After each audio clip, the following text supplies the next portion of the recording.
you get taught a technique or something, and then you learn to try and just do the exact same thing over and over again. Yeah. And keep what you're doing, make sure it's the same thing every time. And like a golf swing is just the exact same concept, isn't it? Because when you hit that first good hit, like my brain was just like, right, what did I do?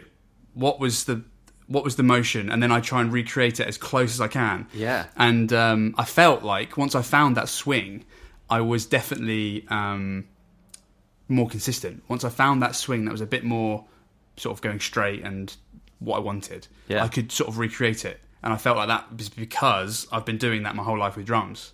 I don't know if that's maybe I'm overthinking it a bit, but... Definitely, yeah. I'm sure there's an advantage there. And I guess we kind of realised that the reward will be there eventually. Yes. If you're one of these people that like just gives up at the first hurdle, you know, you're going to struggle with golf because it like takes years. You know, lots of time, lots of money, lots of effort, all this sort of thing. But yeah, I guess, you know, especially like with teaching an instrument as well, that's what you're saying to the student, isn't it? That it's like, trust me, your hand will be able to play this chord in a couple of weeks. Like, just keep going, you know. So when I'm on the driving range, I'm like, God, this is so hard. I'm like, you will be able to hit it. You will get it right. Like, just keep going, and you know, you just know that it will work eventually. Yeah, for sure. As long as you're practicing the right thing. Yeah, well, that is it, isn't it? Yeah, got to get it right the first time. Yeah, interesting. Nice. So, ladies and gentlemen, sign up for the Blokes podcast round of golf. Yeah. An inaugural. We can have a tournament. See if we can at least get like a 4-ball or something. Like, anyone that wants in, like, send us a message on Instagram and come and have a laugh at us on the first tee. Definitely. Oh, that's doable. We'll get a couple of 4-balls, I reckon. Easy. Right. God, a few quid on the game as well. Oh yeah, of course. Gonna make it interesting. It's going to be like the Ryder Cup. There's going to be 3 teams soon. USA, Europe, Blokes. Imagine if they had a third team that was just randos. That, like Dave, Ian, Rich. Like, just lads from the pub that were like, I'll have a go. Oh, God, that'd be great. I thought you were going to say, like, Europe, USA... the United Kingdom. That was one of the stipulations of Brexit. Like, we get our own Ryder Cup team. Imagine that on the side of the bus. 350 million for the NHS plus our own Ryder Cup team. I'd have voted for it. Oh, big time. Oh, bloody hell. I think we put the gavel down on that one. Let's do it. I want to talk about Prince Philip. Of course. It's going to turn into a bit of a rant, so just stop me if it's getting a bit crazier. But obviously, everyone knows at this point Prince Philip passed away, and I just wanted to talk about the reaction that some certain people have had. Right. Yeah. And just going into this, I'm not a royalist in any way, shape, or form. I never really cared. I don't dislike them or care about them really. I've never really thought about them much in my life. But as soon as this guy's passed away, you've got all these memes and all these photos people are sharing of how racist he was, or like, why do we care about this racist that's died, or blah, blah, blah, blah. And you've got all these like these quotes that are coming out. And it really drives me up the wall. I cannot stand it. It's really upset me. Not that like I said, I don't particularly care about Prince Philip or any of the royal family on any serious level, but it's so disrespectful to talk about anyone really that way. Yeah, just as soon as they've passed away. Now, jokes are different, comedians are different. I might not laugh at them particularly, but it's kind of different. But if it's just purely just an anger thing, and just trying to get your point across, and it's so political as well. You know, you can tell everyone that says this stuff. You can literally probably name 5 other subjects and just nail everything they believe in about whatever you want, immigration, all this kind of stuff. They're the same people. It really pissed me off because we used to think about like not talking ill of the dead. We used to think that as a society, you could be proud of a society based on how they deal with the like vulnerable people and how they treat dead people. You know, that's kind of a sign of a functioning society. Is you look after these 2 major things that you don't. They're like logically, you don't need to worry about them, right? Yeah. People who have died, in theory, there's nothing you can do now. So why would you care? Or people who are vulnerable. this is going to sound harsh, but like they're you're having to spend resources on this, but we all agree that we should, because that's the right thing to do. Yeah. And the moral thing. And just because people have this idea that he was this sort of racist, bigoted guy, they've just been so vindictive and horrible. But I thought I'd take this chance just to quickly reel off a couple of achievements he's had, just to combat this, because there's a couple of memes out there that people have been just sharing to Facebook, and you can tell they don't really know any context behind them. Yeah, definitely. So, first of all, just the racism thing. He did make a couple of jokes through his lifetime that people obviously weren't particularly happy with. Really important to remember they were jokes, but also really important to remember that he was 100 years old. Yeah, exactly. He's a generation above our grandparents. Yeah, for sure. A generation older than our grandparents, and I think it's so important to remember that in the context of his age. I understand that some of the jokes maybe were maybe not particularly tasteful and that kind of stuff, but he was known for making silly jokes all the time, and a couple of them maybe across the line possibly. But it's so important to remember he was almost 100 years old when he passed away. Yeah. That's in context. But I thought there's, some people have said, why should we respect this guy? Why should we care? And I just really quickly just want to run through a couple of things, and I'll stop talking. First things first, before he became a royal, was heavily in the military. So he was in the Royal Navy, and it's sort of the classic thing with royal family is that they sort of get given these posts that are above their state. They haven't really done anything to earn them. Yeah. In a lot of cases, right? Especially if they're born into the family. Yeah, yeah. This guy didn't. So he was actually he actually fought in World War II. He was on loads of different boats. He was fighting against his brother-in-laws. So he had 3 sisters. They all married Germans, and who were fighting against him, wow. Which I thought was insane. And he actually was one of the youngest, I think, lieutenants in the Navy. Yeah, first lieutenant. He was one of the youngest in the entire British Navy. Wow. Because he was good. He was mentioned on dispatches during battles all the time because of his bravery in front of the enemy.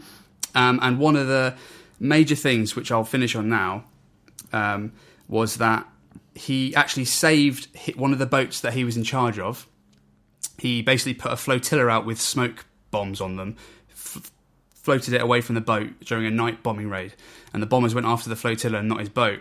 And nobody knew about that until 60 years after. No way. So you talk about he's the husband of the Queen. At any time he could have mentioned this. This could have been public knowledge to anyone else. But a classic sort of veteran mentality. He doesn't talk about it. Doesn't big it up. It was just what he did as his job. What he had to do at the time. One of the veterans that served with him brought it up 60 years later, and it's just this guy did so much for us. And that's not including the tens of thousands of visits and charity things that he's done in his lifetime. Yeah. And if that doesn't earn your respect, at least somewhat, then I think there's something wrong. So I think people just need to chill out. Yeah.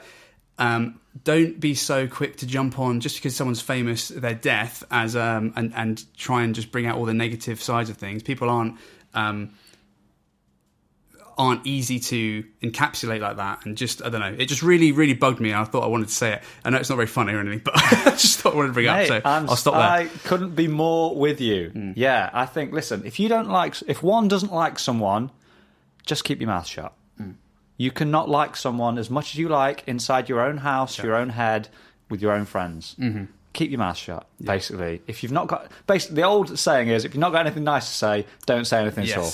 So that just sums it up. Yeah, right? 100%. Listen, say what you want about him, but he did some fantastic, wonderful stuff. The life opportunities of millions of kids through the Duke of Edinburgh Award, as well as his military service, unwavering support of Britain and the monarchy. There's a list as long as your arm, right? The paper was full of them the other day, all these incredible things that he's done, and just little subtle things, wonderful stuff. So if you can't say anything nice, don't say anything. That's it, man. That's totally it. And it's especially if you haven't done any sort of research into the subject whatsoever. That's the thing that really got to me. Is like you can tell people just copy and pasted something. Yeah. And how many biographies have they read? Yeah, exactly. Yeah. How anything? How many times have they read an article about him in the paper? Properly read it. not just seen a headline. How many times have they watched old archive footage of his visits or anything like that before? I wouldn't, if I, even if I didn't like someone, a politician or something, I wouldn't say anything like that unless I'd read at least a biography, a couple of biographies, extensive articles, extensive archive footage. Yes. I'd spoken to people in person, privately, a bit of that. And even then, I'd still think, I probably still don't know exactly what they were going through or what their situation was or all this thing. So I wouldn't say anything horrible like that. Yeah, exactly. Yeah, it's just something that's not nice, is it? No, it's not. That's it. Yeah. It's not. So I think we should raise our hobgoblin. Yeah. Duke of Edinburgh. Duke of Edinburgh. So today, Greg, we were thinking about what we were going to talk about, and I think we must have been hungry at the time because and because the weather's pretty good, and the beer gardens are open now. We were thinking about burgers and barbecues, and this sort of summer mindset was at the forefront of our mind, and we thought we'd discuss firstly our favourite burgers / barbecue items. Yep. And then we're going to create the ultimate Blokes podcast burger today, ladies and gentlemen, because I'm sure you've all been in one of these restaurants or burger joints where they've got burgers like named after people or burgers that suit a certain person. Mm-hmm. So we thought once we talked about our favourite burgers, maybe we could combine the two and come up with the ultimate Blokes burger. Blokes burger. The burger that every bloke would go to, as a go-to, would choose on that menu. Do you know what I mean? 100%. And if there are any restaurateurs listening, please feel free to take this burger and put it onto the menu. For sure. That would be you've made it when that happens. Yeah. Right. If you can walk into a restaurant, it's usually in an American sitcom, they go into like a sandwich shop and there's like the sub named after them on the board and they always order that sub. Right? Absolutely, yeah. That's the dream. We'll have to do some Instagram stalking of some burger places, see if they'll do a Blokes podcast burger. Yeah, okay, cool. So you are a fantastic barbecue chef, right? I doff my cap to you. Oh, thank you. Every time I've been around yours for a barbecue, everything's been absolutely on point.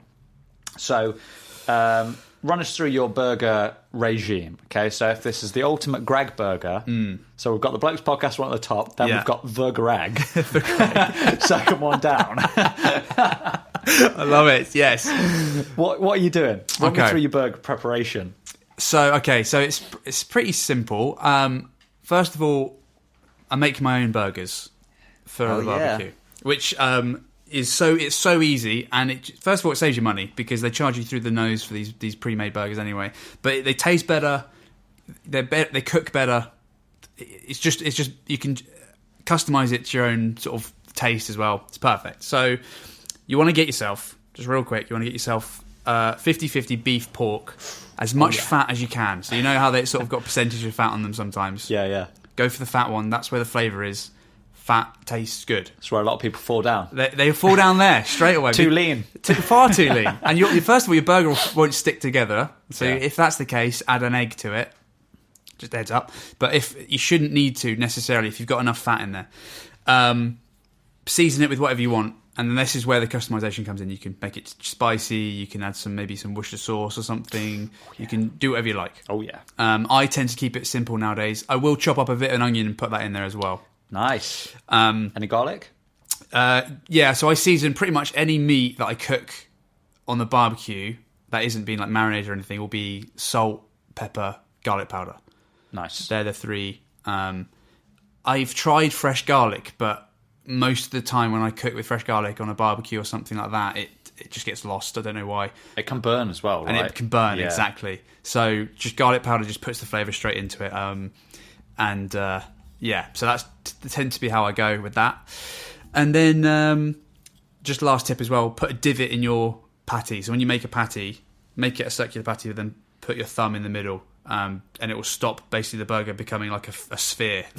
Oh man, that's the key. That's the key. That's the key. Oh man, the missing link. Yeah. Mine always look like footballs. Yeah, there that's you the go. one. Okay.